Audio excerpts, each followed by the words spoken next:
করতেছিলেন? এতক্ষণ কি গালিগালাজ করতেছিলেন হ্যাঁ, আমাকে? আপনি কি ভদ্রলোক নাকি আপনাকে গালিগালাজ করবো না? তোর নবীকে উপতা কইরা তার নবীর পাছার ভিতরে আল্লাহরে পছাত করে ঢুকাই দিমু। তোর নবীর উপতা কইরা, তুর লুচ্চা নবী মোহাম্মদের উপতা কইরা আল্লাহরে তার পাছা দিয়া, কোরআন তার পাছা দিয়া, তোর নবীর পাছা দিয়া কোরআনটারে এমনি গোল কইরা বইরা পছাত পছাত করে ঢুকাবো আর তোর নবীর মুখের দিয়ে বাইর করবো। বুঝছস? জঙ্গির বাচ্চা জঙ্গি, জঙ্গি নবীর উম্মত, পেডোফাইলের উম্মত, শিশু কামের উম্মত, শিশু সরা। তোর নবী যে শিশু লাগাইতো এটা তুই জানোস?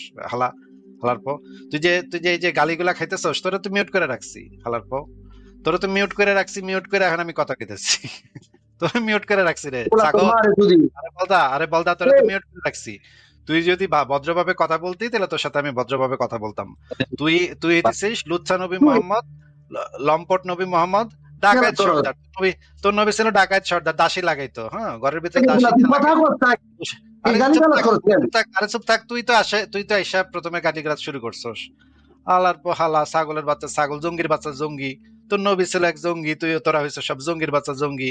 আল্লাহ একবার বেলা কোপাকুপি করস তোরা, ছাগলের বাচ্চা ছাগল, জঙ্গি নবীর উম্মত, উত্তরারি না খানকির বলা। লুচ্চা নবীর উম্মত। হ্যাঁ, তোর আল্লাহরে আমি মারি, তোর আল্লাহরে আমি উপত্যকা করে প্রত্যেকদিন মারি, দেখস না? আমার লাইভে দেখস না? তোর আল্লাহ আর তোর নবীরে দুইটারে উল্টা কইরা প্রত্যেকদিন সকাল সন্ধ্যা লাগাই। তোর আল্লাহরে আর তোর নবীরে উপতা কইরা আমার লাইভে ন্যাংটা কইরা এমন পেদাই রে তোর নবী আর আল্লাহরে। তোর আল্লাহর পাশা দিয়ে তোর নবীরে বলি, আবার তোর নবীর পাশা দিয়ে আল্লাহরে বলি। বুঝছস রে? লুচ্চা নবী উম্মতের লুচ্চা নবী উম্মত, লুচ্চা নবী মোহাম্মদের উম্মত। কি রে লুচ্চা নবী, তুই কি আরেক লুচ্চা নবীর মোহাম্মদের উম্মত নাকি? তুইও কি গালিগালাজ করবি? গালিগালাজ করলে তোর নবীরে এমন গালির দিমুরে, তোর নবীরে এমন গালির দিমুরে, তোরা যদি গালিগালাজ করস তোর নবীরে এমন গালিগালাজ দিমুরে। আর সেগুলো সব কিছু তোর, তুই হবি দায়ী এটার জন্য। তুই হইতেছিস দায়ী। তুই যে তোর নবীরে গালি খাওয়াইলি না, তোর নবীরে গালি খাওয়াইলি না, এটার জন্য তুই দায়ী। বুঝছস? তোর লুচ্চা নবী মোহাম্মদ, তোর দর্শক নবী মোহাম্মদ, তোর নবী তো দর্শন করতো, জানোস তুই? তোর নবী যে দর্শন করতো, মাইয়াদের নিয়ে আসতো, গনিমতের মাল নিয়ে আসতো তোর নবী, জানোস তুই? তুই জানোস রে? বলদ কথাকার। তোর লুচ্চা নবী মোহাম্মদ রে আমি ডেইলি 3 বেলা থাপড়াই রে। তোর কথা ধরে ছাগল, তোর কথা কেউ শুনে না রে ছাগল। ধরে তোর তো মিউট করে রাখছি রে, তোর কথা কেউ শুনতেছে না। ধরে ছাগল, ধরে বলদা, ধরে বলদা, ধরে বলদা। তোরা হইতেছে জঙ্গির বাচ্চা জঙ্গি। ওই রে জঙ্গি, ওই রে জঙ্গি, কি কোপাবি? চাপাতি নিয়ে আইসস? ওই লুচ্চা নবী মোহাম্মদের উম্মত, চাপাতি লয়ে আইসস? চাপাতিতে দাঁত দিছস রে?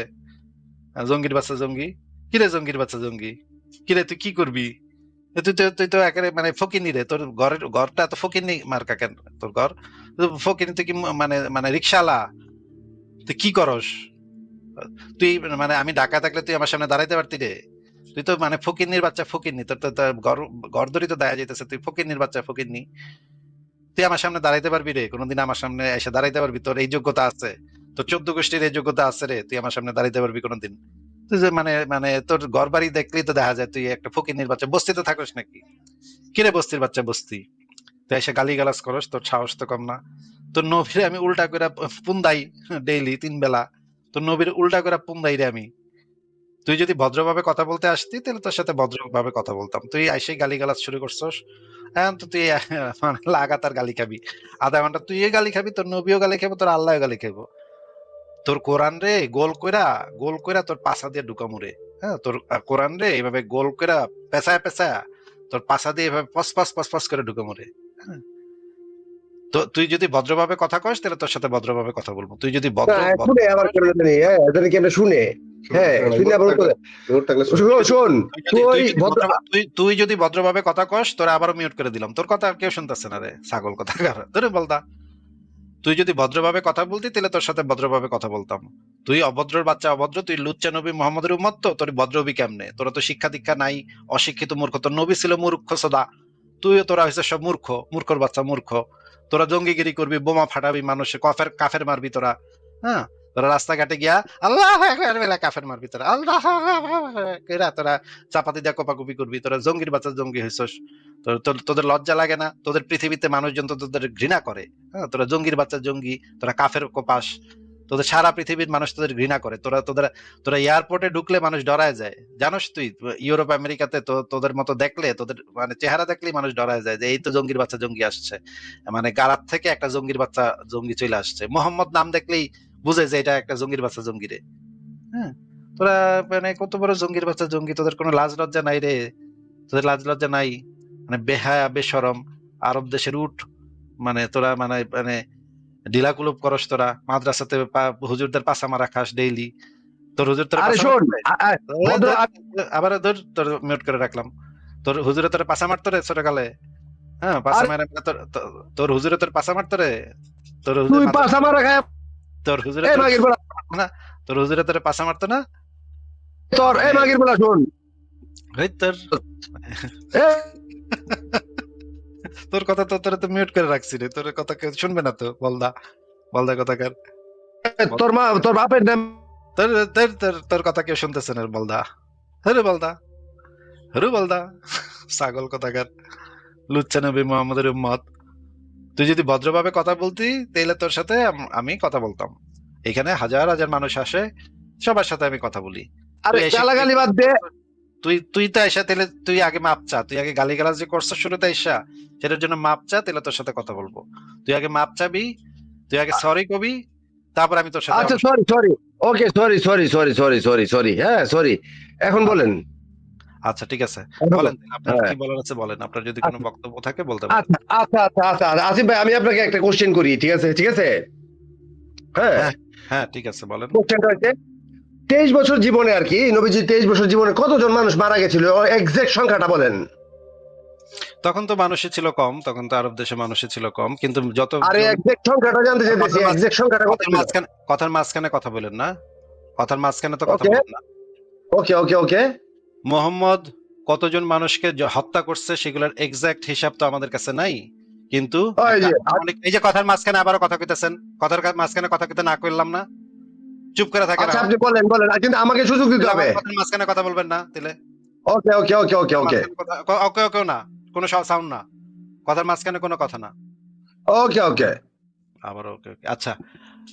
মোহাম্মদ তার জীবনে বেশিরভাগ যুদ্ধই করছে হচ্ছে গিয়ে আক্রমণাত্মক জিহাদ, সেগুলো হচ্ছে আগ বাড়ায় গিয়ে মানুষকে কোপাকুপি করা, মানুষকে কাফেরদেরকে মারা, যে যাদের সাথে মোহাম্মদের কোনো শত্রুতা ছিল না তাদের উপরে গিয়ে আক্রমণাত্মক জিহাদ পরিচালনা করা, এইটা হচ্ছিল মোহাম্মদের বেশিরভাগ যুদ্ধ। মোটামুটি 90টার মতো যুদ্ধ করছে, 90টার মতো যুদ্ধ ছিল মোহাম্মদের জীবনে। 90 থেকে 93টা আমার কাছে যে হিসাব আছে সেই হিসাবে দেখা যাচ্ছে 90 থেকে 93টার মতো যুদ্ধ ছিল। 90টা থেকে 93টার মতো যুদ্ধের ভিতরে একটা যুদ্ধে মারছে হচ্ছে গিয়ে 600 থেকে 900 মানুষ, সেটা হচ্ছে বনু কুরাইজা গোত্র। তাদেরকে সকল পুরুষকে গুপ্তাঙ্গে কেশ গজাইছে কিনা সেটা চেক করে করে তাদেরকে কল্লা কাটছে এবং একটা বড় গর্ত খুঁড়ে সেই গর্তের ভিতরে ফালাই দিচ্ছে। এই একটা যুদ্ধেই মারছে হচ্ছে গিয়ে 600 থেকে 900 মানুষ। আরেকটা গোত্র ছিল, সেই গোত্রে 350 জন মানুষকে খালিদ বিন ওয়ালিদকে পাঠাইছিল। সেই যুদ্ধে 350 জন মানুষকে পিছমোড়া করে বাইন্ধা খালিদ বিন ওয়ালিদ সবাইকে বলছে তোমাদের কাছে যে বন্দী আছে সবাইকে জবাই করো। সবাইকে তখন জবাই করছিল, কারণ ছিল কি, কারণ ছিল তারা লা ইলাহা ইল্লাল্লাহ বলে নাই, এই জন্য তাদের সবাইকে জবাই করছে। এই রকমের অনেকগুলা যুদ্ধ আছে। কয়েকটা যুদ্ধের মানে আমি দিলাম, সেগুলোর ভিতরে যদি আমরা টোটাল হিসাব করি তাহলে সেটা সংখ্যা আনুমানিক হইতে পারে 2 থেকে 2,500 মানুষ মোহাম্মদ মানে সরাসরি যুদ্ধে মোহাম্মদ যেগুলোতে অংশ নিয়েছে সেখানে সে হত্যা করছে। আর যদি টোটাল হিসাব করি তাহলে সেটা 3 থেকে 4,000-এর মতো হবে। তবে এটা একটা আনুমানিক হিসাব, এই সংখ্যাটা বেশি কম হইতে পারে। কিন্তু আমার কাছে যে ডেটাগুলো আছে যে বানু কুরাইজা গোত্রে একদিনে 600 থেকে 900 মানুষ মারছিল এবং আরেকটা যুদ্ধে 350 জন মানুষকে পিছমরা করে জবাই করছিল, এরকম অনেকগুলা যুদ্ধ আছে। সবগুলা হিসাব করলে 3-4 হাজার মানুষ তো হবেই। আচ্ছা আমি কথা বলতে পারবো? হ্যাঁ এবার বলেন। আচ্ছা 23 বছর জীবনে মনে করেন 3-4 হাজার মানুষ মারা গেছে, চ্যাট জিপিটি বলে 13 কি 1400 মানুষ মারা গেছে। ওকে, আলেকজান্ডার কত কত কত হাজার মানুষ মেরেছিল, কিংবা তাইমুর কতজন মানুষ মেরেছিল, ঠিক আছে আপনি নিশ্চয়ই জানেন। মাও কতজন মানুষ মেরেছিল। আচ্ছা এবার থামেন, এবার থামেন। আলেকজান্ডার বা মাও সেতুং এদেরকে তো আমরা সর্বকালের সর্বশ্রেষ্ঠ মহামানব বলে মনে করি না। তারা হচ্ছে হ্যাঁ, সাধারণ মানুষ। তারা যদি মানুষ মেরেও থাকে সেটার আমরা সমালোচনা করতে পারি, সেটা সমালোচনা করার স্কোপ আমাদের কাছে আছে। তারা কেউই আল্লাহ পাকের প্রেরিত রাসূল না, যে তারা কেউই নিজেকে সর্বকালের সর্বশ্রেষ্ঠ মহামানব হিসেবে দাবি করে যায় নাই। কিন্তু ওকে, মুহাম্মদ এবং তাদের যে বিধানগুলা, সেই বিধানগুলা সর্বকালের জন্য প্রযোজ্য কোনো বিধান না। সেই বিধানগুলাকে আমরা পরিবর্তন করতে পারি। আলেকজান্ডার দি গ্রেট একজন যোদ্ধা ছিলেন, তার আমরা সমালোচনাও করতে পারি, এবং সে যেই আইন কানুনগুলা তৈরি করে দিয়ে গেছে সেই আইন কানুনগুলা আমরা প্রয়োজন অনুসারে পরিবর্তন করে ফেলতে পারি। আমরা বলতে পারি যে আলেকজান্ডার দি গ্রেট যে আইনটা তৈরি করছে সেই আইনটা ভালো না, এই আইনটা অমানবিক, এইটা আমরা এখন পরিবর্তন করে ফেলবো। কারণ এই রকমের কোপাকুপির পৃথিবী আমরা চাই না। আমরা শান্তির পৃথিবী চাই, যে পৃথিবীতে একজন হিন্দু মুসলমান পাশাপাশি মিলেমিশে বসবাস করতে পারবে, এই রকমের একটা বিশ্ব আমরা চাই। এই রকমের আলেকজান্ডার দি গ্রেট বা মাও সেতুং বা পৃথিবীতে যত বড় বড় যোদ্ধারাই আছে না কেন, তাদের কেউ কারোর আইনই অপরিবর্তনীয় আইন না। কিন্তু এইখানেই হচ্ছে নবী মোহাম্মদের সাথে তাদের পার্থক্য। নবী মোহাম্মদ বলে গেছে তার দেয়া যে বিধান, সেই বিধান কেউ কখনো কোনো পরিবর্তন করতে পারবে না, কারণ সে হইতেছে সর্বশেষ রাসূল। তার বিধানটা কেয়ামত পর্যন্ত প্রযোজ্য হবে। সে যেই বিধানগুলা দিয়ে গেছে সেটা একদম কেয়ামত পর্যন্ত চালাইতে হবে।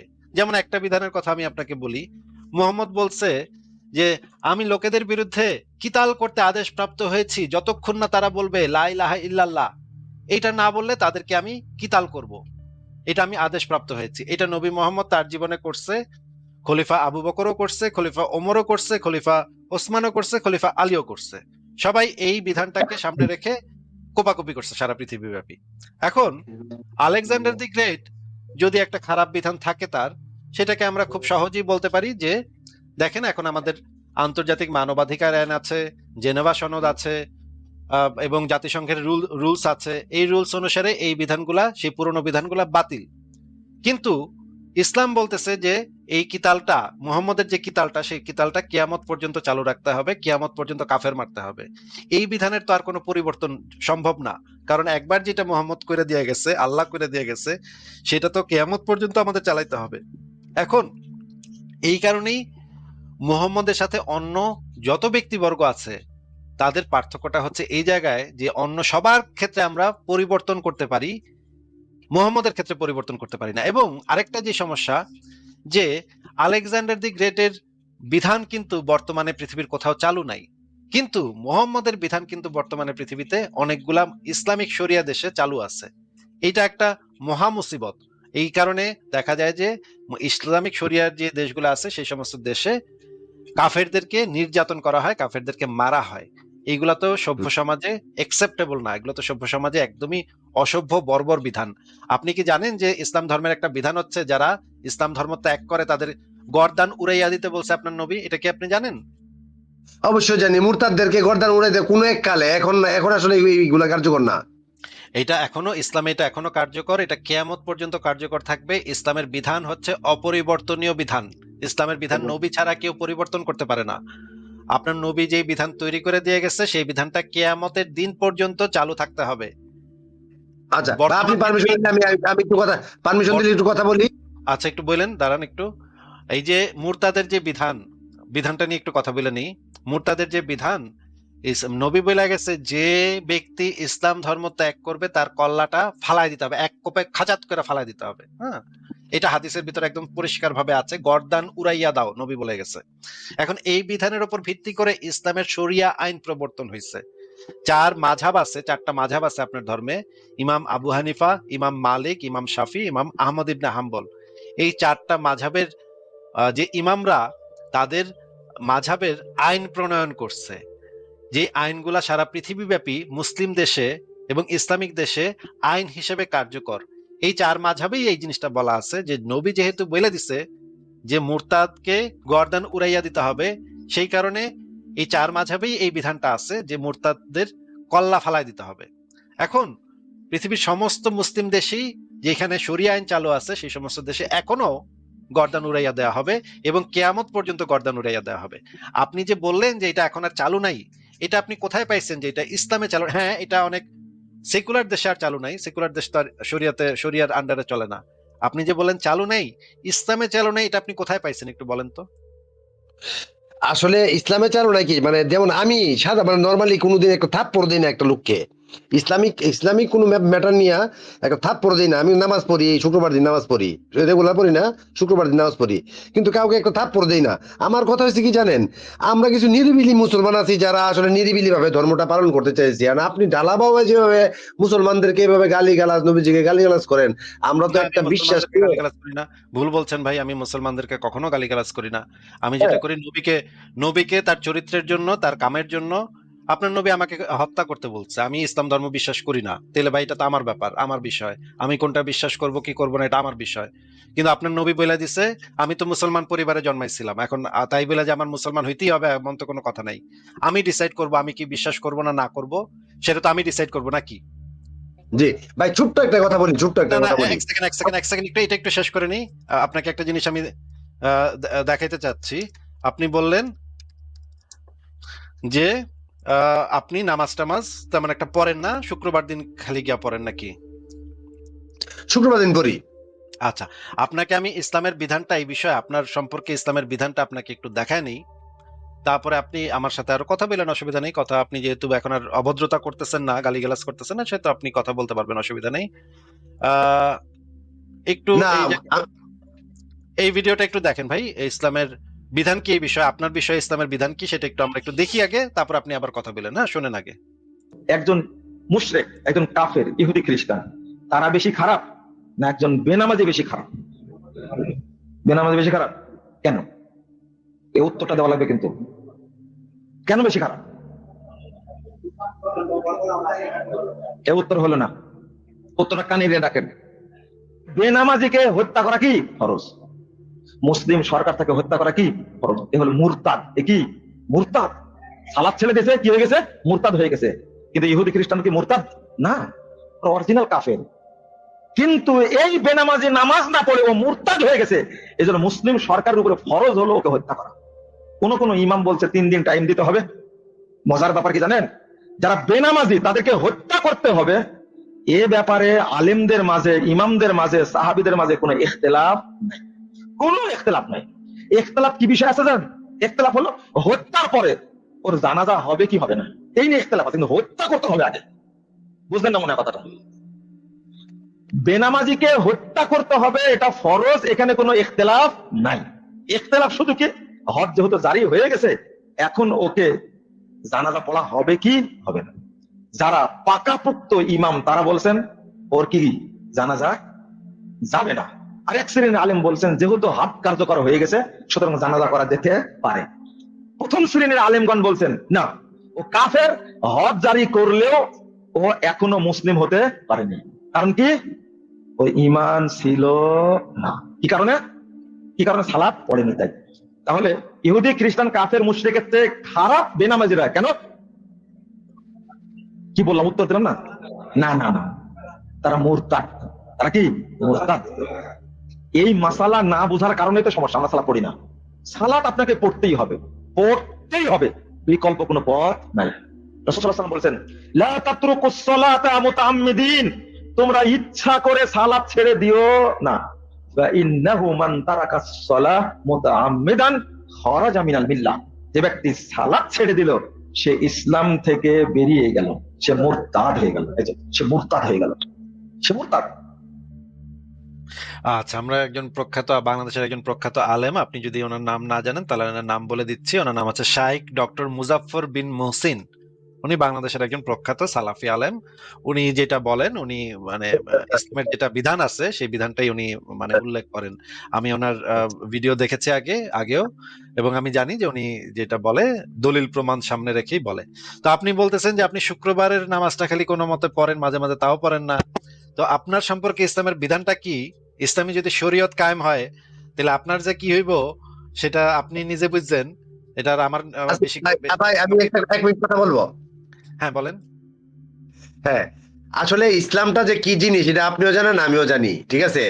এখানে আমি দেখেন বাংলাদেশের হুজুর সমাজ মানে আলেম সমাজ, এরা যে কট্টুক জ্ঞানী, মানে কট্টুক জ্ঞানী এটা আপনিও জানেন আমিও জানি। আমি আসলে এদের কথা ধরি না, এদেরকে আমি পাত্তা দিই না। এই কারণে আমি খুঁজি তারিখ, অর্থাৎ এই যে রেফারেন্সটা দিয়েছে, আমি খুঁজি তারিখ, কোন তারিখের তারিখটা, একটা তারিখ থাকবে না? আরে আলেকজান্ডারের তারিখ থাকে, প্লেটোর তারিখ থাকে, হ্যাঁ, পিথাগোরাসের তারিখ থাকে, ঠিক আছে, এত কিছু সারা ওয়ার্ল্ড হিস্ট্রির তারিখ থাকে।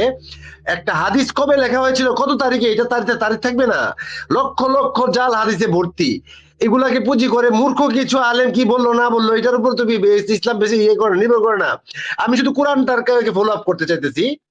এখন কোরআনে বলেন যে ঠিক আছে, কোরআনের মধ্যেও তো ভুল ঠিক আছে, ত্রুটি আছে। বুঝতে পেরেছি আপনি শুধুমাত্র হাদিস মানেন না সেটা বুঝতে পেরেছি, কিন্তু হাদিস না মানলেও আপনাকে ইসলামের শরীয়ত যেটা বলে হাদিস না মানলেও আপনাকে মেরে ফেলবে। হ্যাঁ, না না, হাদিসে হাদিস যদি আমি বলি, হাদিস হাদিস কোনগুলা? কথা শুনে নেন আগে, কথা শুনে নেন আগে। হাদিস তো এরকম না যে আপনার যেটা ভালো লাগবে সেটা আপনি মানবেন, যেটা ভালো লাগবে না সেটা মানবেন না, এরকম কোনো মানে নিয়ম নাই। হ্যাঁ, আপনার কাছে যেটা ভালো মনে হইব সেটা আপনি মানবেন, যেটা ভালো মনে হইব না সেটা মানবেন না। হাদিস তো ভাই এইভাবে ইসলামের বিধান হচ্ছে, এইভাবে কেউ হাদিস মানে একসেপ্ট করবে, মানবে মানবে না, এই পদ্ধতি ইসলামের ভিতরে নাই ভাই। ইসলামে যেটা বলা আছে যে আপনাকে সহি এবং হাসান হাদিস অবশ্যই মানতে আপনি বাধ্য। যদি না মানেন তাহলে আপনি পাল্টা দলিল দেখাইবেন যে এই হাদিসটা কেন সহি না, কেন হাসান না।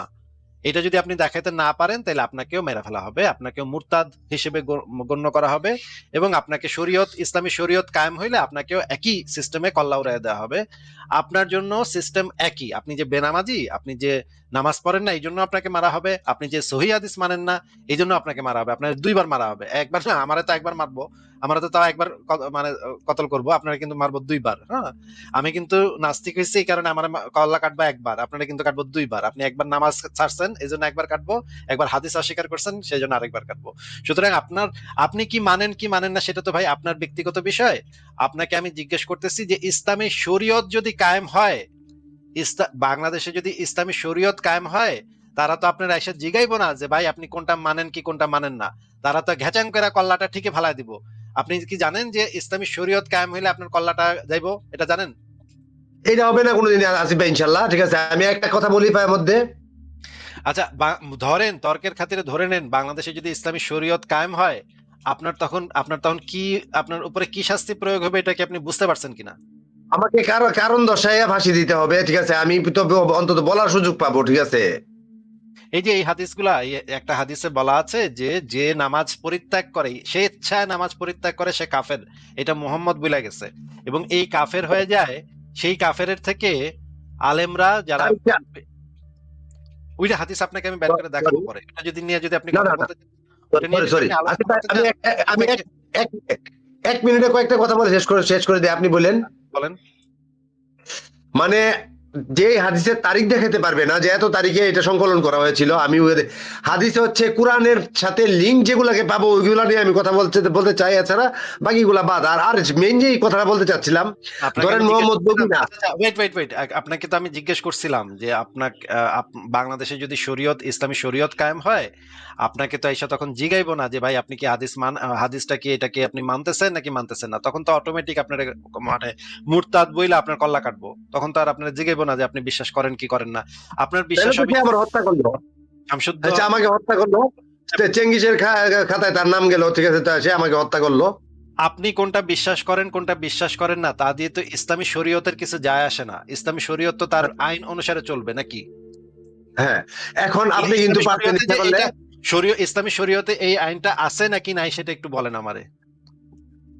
শরীয়তে আইনটা যে আছে, ঠিক আছে, আমি যে চলে যাব কোরআনের রেফারেন্স থেকে, আমাকে বলেন যে আইনটার ব্যাপারে কি বলা না, হয়েছিল, ঠিক আছে। মানে ইসলামী শরীয়তে তো এটা বলা নাই যে শুধুমাত্র কোরআন থেকে আইন প্রণয়ন করা হবে। ইসলামী শরীয়তে যেটা বলা আছে কোরআন এবং হাদিস থেকে আইন প্রণয়ন করা হয়।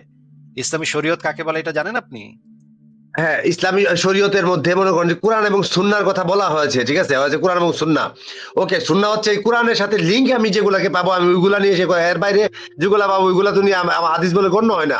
না, যারা আপনার আপনার জ্ঞান অনুসারে তো ভাই মানে ইসলামী শরীয়ত চলবে না, যারা হচ্ছে প্রখ্যাত মুহাদ্দিস মুফাসসির তাদের জ্ঞান অনুসারে ইসলামী শরীয়ত চলবে। আপনার কাছে আর কোনটা আর ভালো? আর আর- আর- আরেকটা কথা মাঝখান দিয়ে বলি আসিফ ভাই।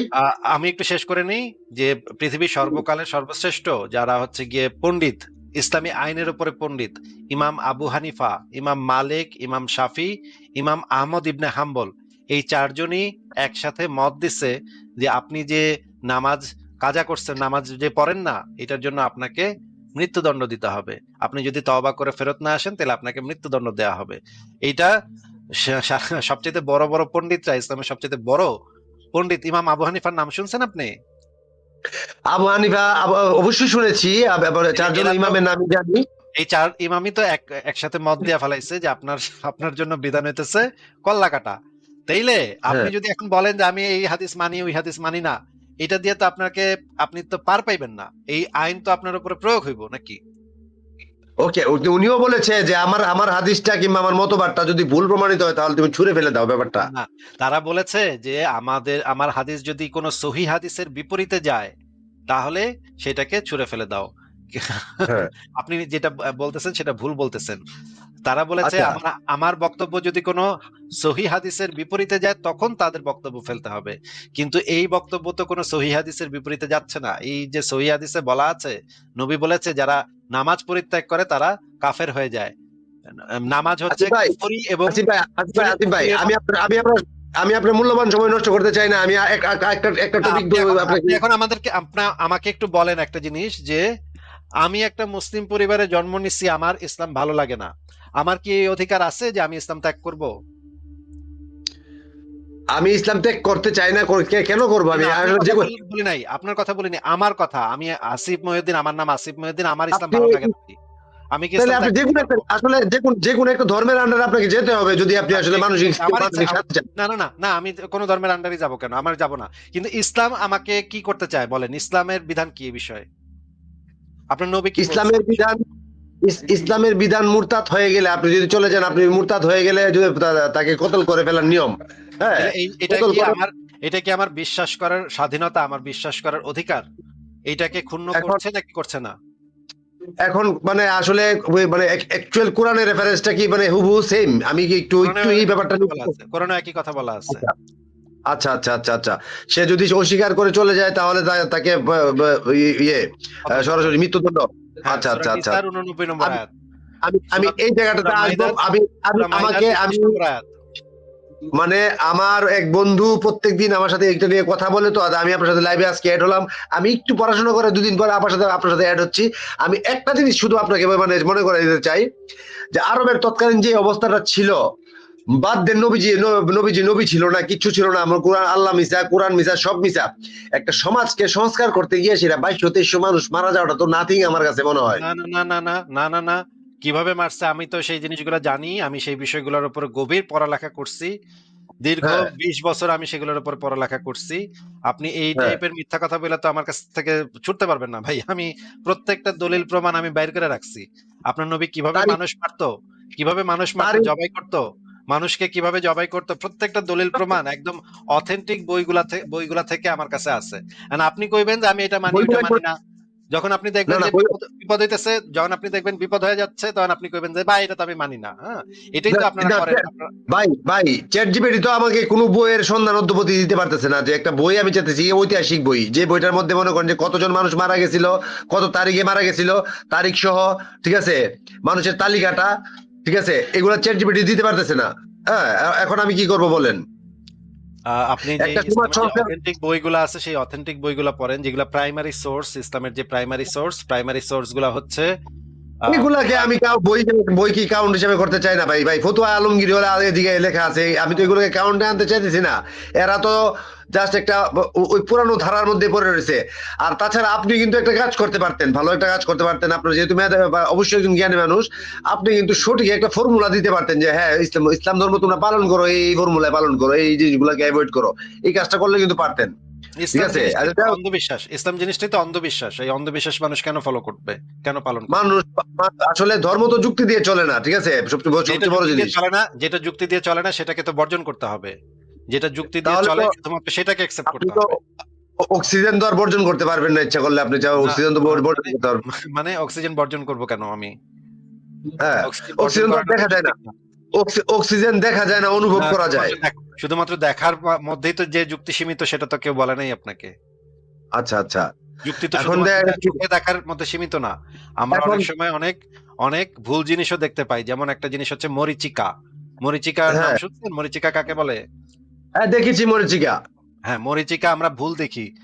এটাকে বলে হুম, দৃষ্টি বিভ্রম। হুম। মানুষ ভুলও দেখতে পারে। অনেক সময় মানুষ ভুলভালও দেখে। তার মানে এটা না যে আচ্ছা সেটাকে আমরা অ্যাকসেপ্ট করি। আসিফ ভাই, আমরা যেভাবে এই যে অ্যাকসেপ্ট করি বাংলাদেশে, যুক্তি এবং প্রমাণ ছাড়া, কোন যুক্তি প্রমাণ ছাড়া।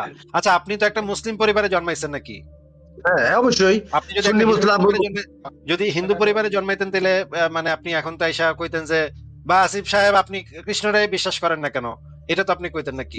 না না না, আমি আমি জিনিসটা টোটালি, ব্যাপারটা আমি মানবতার উপরে বিশ্বাসী, টোটালি মানবতার উপর বিশ্বাসী। আপনি ঠিক আছে। যদি একটা হিন্দু পরিবারে জন্মাইতেন, ছোটবেলা থেকে যদি আপনাকে হিন্দু হিসেবে বড় করা হইতো, আপনার বাপ মা দাদা দাদি নানা নানি সবাই যদি হিন্দু ধর্ম শিখাইতো, তাহলে তো আপনি এখন এসে আমার সাথে হিন্দু ধর্ম নিয়ে তর্ক করতেন নাকি?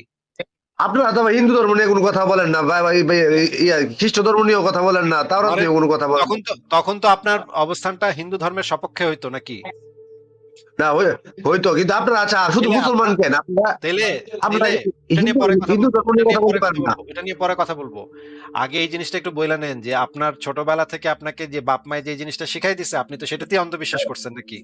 আরেকটা ধর্ম হ্যাঁ যদি আপনি অন্ধবিশ্বাস করাইতো তাহলে আপনি ওই ধর্মে অন্ধবিশ্বাস করতেন। হ্যাঁ। তার মানে না হচ্ছে যে ঠিক আছে। আপনি কোন পরিবারে জন্মাইছেন সেটা হইতেছে ইম্পর্টেন্ট। আপনার হ্যাঁ কোন অন্ধবিশ্বাসটা আপনি বিশ্বাস করেন সেটা নির্ভর হ্যাঁ করতেছে আপনি কোন পরিবারে জন্মাইছেন সেটার উপর নাকি? হ্যাঁ, এটা ঠিক আছে। আমি মুসলমান তাইলে ধর্মে তাইলে জন্মগ্রহণ করেছি তাই। তাইলে হ্যাঁ এটা তো কোনো সত্যতা নির্ণয়ের মাপকাঠি হইতে পারে না। তাই না? এটা কি হ্যাঁ কোনো সত্য? মনে করেন ছোটবেলা আপনি হারায় গেছেন। আপনি মুসলমান পরিবারে ছিলেন কিন্তু ছোটবেলা হারায় গেছেন, একটা ইহুদি পরিবার আপনারে কুড়ায় পায়া ইহুদি হিসেবে বড় করছে। তখন তো আপনি হ্যাঁ বড় হইতেন ইহুদি হয় নাকি? হ্যাঁ ওকে হ্যাঁ। তখন তো জিহোবারে বিশ্বাস করতেন। তখন শুনেন, তখন কি হয়েছে, প্রথম তখন তো যেমন যেমন মুসানবীর শরীয়ত তো তখন অনুসরণ করতেন নাকি? তখন ইসলামী শরীয়ত অনুসরণ করতাম, ঠিক আছে, কিন্তু বাট আমি আপনারা যদি একটা ধর্ম বৌদ্ধ ছাড়তাম পরিবার না। নিয়ে যেত, আপনারা যদি একটা বৌদ্ধ পরিবার নিয়ে যেত, আপনি তো আজকে আইসা কইতেন যে গৌতম বুদ্ধ হইতেছে সর্বশ্রেষ্ঠ মানুষ। এটা তো কইতেন নাকি? ধর্ম জিনিসটাকে আমি অ্যাভয়েড করতাম না, কেননা মানে কোনো জিনিস অটোমেটিক হয় না। না, না, পৃথিবী এগুলা ছাড়া অন্য অন্য সবগুলা তো সত্য না। সবগুলা তো সত্য না। ইসলাম হ্যাঁ সত্য হইলে বাদ বাকিগুলা তো মিথ্যা হয়ে যাবে বা বিকৃত হয়ে যাবে। শুনেন, আচ্ছা আচ্ছা, নাকি? আপনার কি মনে হয় যে সবকিছু অটোমেটিক হয়ে গেছে সব? অটোমেটিক হয়েছে নাকি কি হয়েছে সেটা জানার জন্য আমাদের কাছে সায়েন্টিফিক মেথড আছে, যেটা আমাদেরকে যুক্তি প্রমাণের মাধ্যমে আমাদেরকে কোনো একটা বিষয় সম্পর্কে জানায়। আমাদের জানার সোর্সটা হওয়া উচিত। শামসুদ্দোহা ভাই একটু আমি কথাটা শুনে বোঝার হ্যাঁ, চেষ্টা করেন। আমার কথাটা বলেন বোঝার চেষ্টা করেন। বলেন। মনে করেন আমি একটা জিনিস সম্পর্কে জানি না। যে এটা কেমনে হইলো? বৃষ্টি কেন পড়তাছে? আমি তো জানি না ভাই। আকাশে হুম বিদ্যুৎ কেন চমকাইতেছে? আমি তো ভাই জানি না ভাই। আমি তো মানে হ্যাঁ, কিছুই বুঝতাছি না যে আকাশে এত বড় বিদ্যুৎ চমকাইতেছে, মানে ডাকতেছে, মেঘে ডাকতেছে আকাশে। আমি তো ভাই কিছুই হ্যাঁ, জানি না, বুঝি না, বুঝতাছি না। এখন আমার হ্যাঁ, জানার পদ্ধতিটা কোনটা হওয়া উচিত? অন্ধবিশ্বাসটা আমার পদ্ধতি হওয়া উচিত? যে কোনো এক বেড়ায় আমারে কইছে যে মেঘের উপরে দেবতারা পাদ মারে দেখা বিদ্যুৎ চমকায় আর মেঘের গর্জন হয়, এটাই হইতেছে কারণ। আমার কি এইটা বিশ্বাস করা উচিত, নাকি বৈজ্ঞানিক যে পদ্ধতি, যে পদ্ধতিটা হচ্ছে আমাকে যুক্তি প্রমাণের মাধ্যমে আমাকে দেখায় দেয় যে মেঘের হুম ভিতরে যে ঘর্ষণটা হইতেছে সেই ঘর্ষণের হুম কারণে এই মেঘের গর্জন হইতেছে বা বৃষ্টি কেন হইতেছে বা বিদ্যুৎ কেন চমকাইতেছে, এইটার প্রপার এভিডেন্স দিয়ে আমাকে যখন বৈজ্ঞানিক ভাবে দেখায় দেওয়া হয়, প্রমাণ করে দেওয়া হয়, এই দুইটা বিষয়ের ভিতরে আমি মনে করি বৈজ্ঞানিক পদ্ধতি যেটা যুক্তি প্রমাণের উপরে নির্ভরশীল, সেই পদ্ধতিতে জ্ঞান অর্জন করাটাই আমাদের সত্য নির্ণয়ের মাপকাঠি হওয়া উচিত। কোনো অন্ধবিশ্বাস সত্য নির্ণয়ের মাপকাঠি হওয়া উচিত না। কারণ অন্ধবিশ্বাস, হিন্দুগো একটা অন্ধবিশ্বাস থাকবো, ইহুদিগো একটা অন্ধবিশ্বাস থাকবো, আফ্রিকার পুং দেবতা ধর্মের একটা অন্ধবিশ্বাস থাকবো। এক অন্ধবিশ্বাস কইবো যে অমুকে বানাইছে, আরেক অন্ধবিশ্বাস কইবো যে অমুক দেবতা বানাইছে। এইগুলার তো কোনোটারই কোনো যুক্তি প্রমাণ নাই, এগুলা তো শুধুমাত্র বিশ্বাস, অন্ধবিশ্বাস, মানুষ কিছু বিশ্বাস করে, এইগুলোর সপক্ষে কোনো প্রমাণ নাই। যেগুলোর সপক্ষে কোনো প্রমাণ নাই, কোনো যুক্তি নাই, সেগুলো আমরা কেন এখন মানতে যাব? আমি আমি আমি আপনার কথার মধ্যে ইন্টারফেয়ার করতেছি, কিছু মনে করবেন না। এই যে জিন জিনিসটা, জিন আপনারা তো বিশ্বাসই করেন না, বাট আমি জিন আনতে পারি, এই বিলিভ ইট। ওকে, আমার আমার পাঠায় দেন, একটা পাঠায় দেন, আমার বালটা সিরা দেখাক। পাঠান একটা বিলিভ ছবি ইট। আমার। আমার পাঠান, না, এদের পাঠান, কথা কি জানেন, পাঠান আমারে, পাঠান। মানে আমি এদের সাথে কথাবার্তার মানে কনভারসেশন গুলো হয় কেমন জানেন, মানে Wow. এরা আমি যদি শামসুদ্দোহা, আপনার উচিত একজন ভালো সাইকিয়াট্রিস্টের সাথে দেখা করা, একজন মনোরোগ বিশেষজ্ঞের সাথে দেখা করা, কথা বলা। আপনি যদি বাংলাদেশে থাকতেন আপনাকে আমি আইনা দেখাতাম। বাংলাদেশে কেন? আপনার ইসের ভিসা নেই? আপনার জিনের কি ভিসা নেই? জার্মান ভিসা নেই? না না, এটা টোটালি একটা মানুষ যেভাবে গতানুগতিক বলে, টোটালি সাবজেক্ট একটু ভিন্ন, ডিফারেন্ট। উঠতে পারে না? আপনার জিনে উঠতে পারে না? এবং আপনার জিনে উঠতে পারে? এবং আপনার এবং জিনে উঠতে পারে নাকি উঠতে পারে না, এটা কোন আগে? আচ্ছা শুনেন, আমি না, অসংখ্য মানুষ কিন্তু জানতে পারে। আপনার জিনে উঠতে পারে নাকি উঠতে পারে না? আরে ভাই, অসংখ্য মানুষ জিন আনতে পারে, জিন জিনিসটা অসংখ্য মানুষ আনতে পারে। আপনার জিনে উঠতে পারে নাকি পারে না, এটা কোন? পারে পারে, এই যে এরা এইসব ফাংশন নিয়েছে, আমার বাসায় পাঠান, এরা আমার তো বাসায় পাঠান, এই মুহূর্তে পাঠান, আমরা আচ্ছা, প্রমাণ পাঠাবো। আসিফ ভাই, আমি ভিডিও অন করতেছি, আসিফ ভাই, আপনি আপনার জিনেরা পাঠান। আমি এখন না, এখন না, এখন না, এখন না, এখন না, আমি এখন দিলে আমি সমস্যা 7 দিন, আমি 7 দিন পরে জয়েন হবো আপনার সাথে। 7 দিনের ভিতরে যদি চেয়ার পান তাহলে আমাকে অবশ্যই বলবেন, ঠিক আছে? 7 দিন সময় নিলাম। ভাই, এরকম অনেক মুমিন আয়েশা আমার 7 দিন, 1 দিন, 5 দিন সময় দেয়া গেছে ভাই। না না, 7 দিন সময় নিলাম, 7 দিন।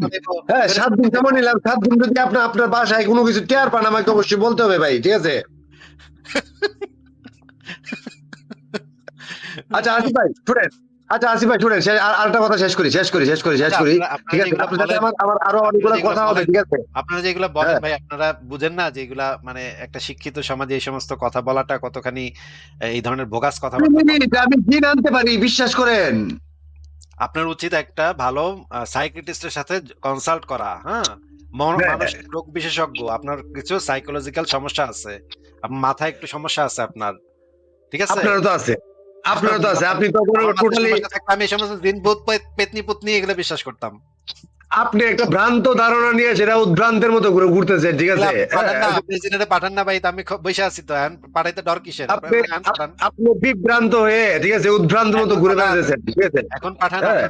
এখন শুনেন ভাই, আমার লাস্ট কথাটা উত্তর দিয়ে যান ভাই। আর কথা, এত কথা না ভাই, একটা সুন্দরী একটা পরী পাঠান আমারে, আমার কাছে পাঠান ভাই, এখন পাঠান।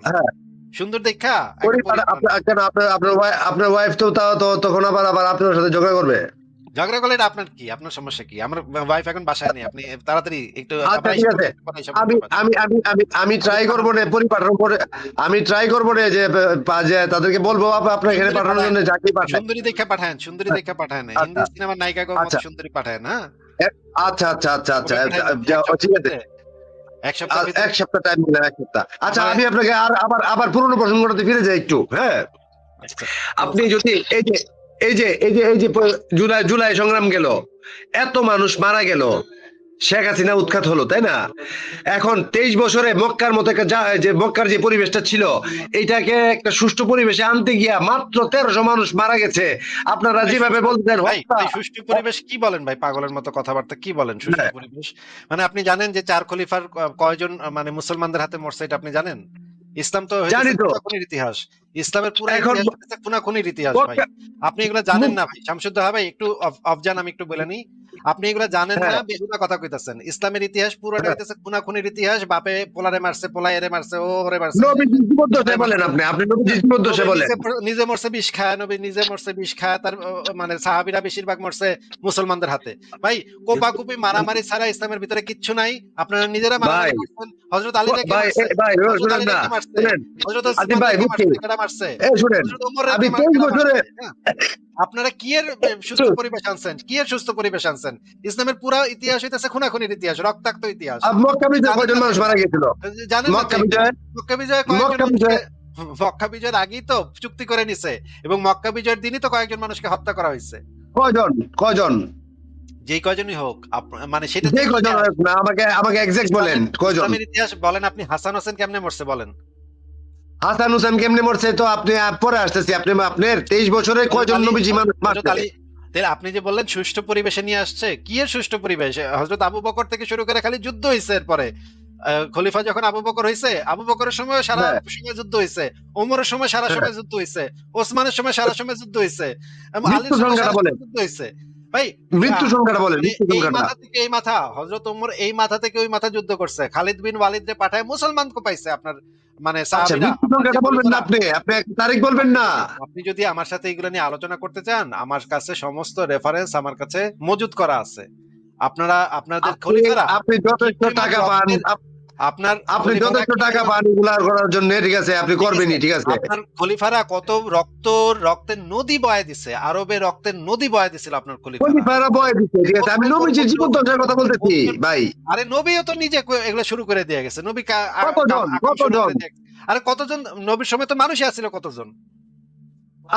1,25,000 মানুষ ছিল বিদায় হচ্ছে ভাষণে।